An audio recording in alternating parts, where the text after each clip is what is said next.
আমার হাতে এটা দেখতে পাচ্ছ কি, এর ভিতরে একটা দারুণ দামি একটা গোল্ডের জিনিস আছে, একটা খুবই দামি। কিন্তু এখন একটা গোল্ডের জিনিস কেনা মানে তো জানোই কতটা এক্সপেন্সিভ। আমার পুরো মাসের ইনকামের ভিতর ইনভেস্ট করা আছে, বল গুগল।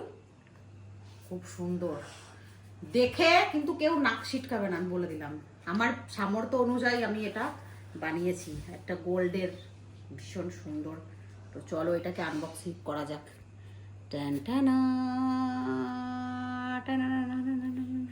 দূরে সরা, ক্যামেরাটা মুখের ভিতর ঢুকিয়ে দে আমার। তোমার মুখে কেন রাখবো? আর একটু দূরে যা। তো এই দেখো সেটা, এই দেখো, এটা হলো একটা সিলভারের পাঞ্জাবি বালা, যাকে বলা হয় সিলভারের। এটা আমি মনার জন্য কিনেছি।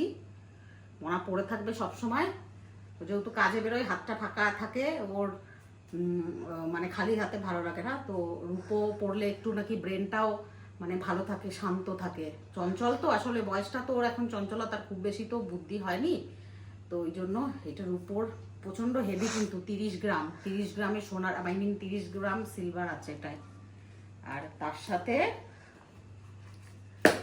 কাগজটার ভেতরে আছে দুটো থাম রিং। এই যে থাম রিং, একটা মনার, একটা আমার। কালকে শোধন করবো, তারপরে পরবো, ওটা ঢুকাতে হবে।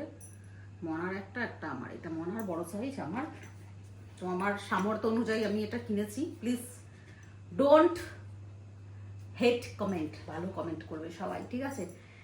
গোল্ড কেনার মতন তো আমার সামর্থ্য নেই এখন, সব 92,000। তো ছেলেকে একটা, আমার নিজের রোজগারের থেকে আমার ছেলেকে এটা কিনে দিচ্ছি। এটারও অনেক দাম, ভেবো না যে 1-2 হাজার টাকা। এখন কিন্তু সিলভারের দামও অনেক, 1100 টাকা মনে হয় পার গ্রাম। আর এইটা মোটামুটি 30 গ্রামের আছে। আর এইগুলো এক একটা আমার ওজন অনুযায়ী, মনার ওজন অনুযায়ী। তো দেখালাম, কেমন লাগছে অবশ্যই কমেন্ট করে জানাবেন। এটা